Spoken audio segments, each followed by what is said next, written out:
तर गाईज हे बघा एवढे दूर आमचं पाणी आहे. बघा इकडे या दगडीतून येतं पाणी आणि त्या असा बांधोरा बांधलाय. एवढा धस उतरून खाली. Hey guys good morning, welcome to back my new blog. तर गाईज मी आज तुम्हाला आमचं पाणी दाखवणार आहे, केवढे लांब आहे ते. मी राहतो डोंगरावरती, टेंबुडे साईडला एक डोंगर आहे, त्या डोंगरावरती राहतो. आमच्या गावाचं नाव आहे वाघेरा. मी आज तुम्हाला आमचं पाणी दाखवणार आहे, किती लांब आहे ते. तर आमचं गाव आहे पनवेल भागात, टेंबुडे साईडला एक डोंगर आहे, तिथे छोटाचा गाव आहे डोंगरावरती. बघा इकडे गाव आहे आमचा. बघा इकडे गाव आणि इकडे जायला लागतं पाणी आणायला. तो आता मी चाललोय.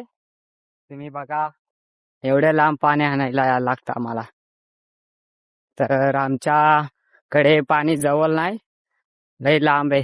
तर गाईज हे बघा एवढे दूर आमचं पाणी आहे. बघा इकडे मी तुम्हाला धावतो. हे बघा एकटून पाणी येते, एकटून तुमचं पाणी बघा या दगडीतून येतं पाणी. इथनं खालून जात इकडे इकडे हे बघा, आणि एवढ्या लांबून यायला लागतं. हे बघा इथून पाणी येतं आणि त्या असा बांधोरा बांधलाय.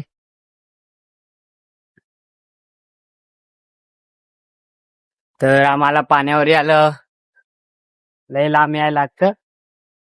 एवढा धस उतरून खाली. आणि बा आमच्या आईने बाटल्या भरल्यात. तर गाईज बघा आमची जी पाण्यावर यायची वाट, ही बघा. आणि इकडे आमचं पाणी आहे, पाणी आहे इकडे, आणि आमची वाट ही बघा. आमची वाट कशी आहे, आम्ही पाण्यावर यायला लागतो रात्रीचे पण आता. तर असं डोक्यावर आणायला लागतं पाणी. बघा एवढ्या लांबून डोक्यावर आणायला लई दमतंय. आणि बघा आमची रस्ता बघा, वाट एवढा डूब चढल्यावर घरी पोहोचेन. हे बघा इथून तिथपर्यंत अशी एक एक डरमी घेऊन जे मोठी टाकी ओतायची आहे. आता 4 टाक्या मांडल्यात, आणि आता अशी म्हणजे आम्ही 4-5 जण आहोत. आमच्या गावात हळदी आहे म्हणून पाणी भरतात. तरी पण लोकांना दररोज यायला लागतं रात्रीच्या वाटेनी. हे बघा, आणि दगडी बघा केवढ्यात. हे बघा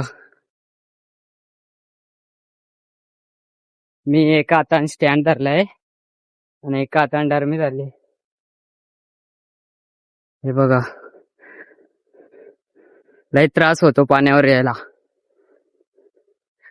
आम्ही नाही येत, पण आमच्या आई ते गाववाले रोज सकाळी उठून पाण्यावर यायला लागतं. आम्ही आमच्या मित्राच्या हळदी असल्यावर तेव्हाच येतो पाणी भरायला. ते पण असं डबके येऊन, आणि लय लांब घर. तर हे बघा आमचा गाव एवढ्या दूर, आणि मी आलो तेवढ्या दूर पाणी हाणायला जायला लागतं. तर इथून जायचं सरळ. तर काय हे बघा 3 टाक्या मांडल्यात. एवढं भरायच्यात आम्हाला 3 टाक्या, आणि तिकडे एक ठेवली 4थी. हे 3 टाक्या भरायचे आहेत.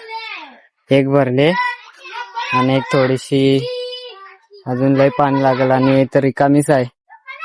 तर भावांनो, माझा ब्लॉग तुम्हाला आवडला असेल तर माझ्या चॅनेलला सबस्क्राईब करा, लाईक करा, कमेंट करा.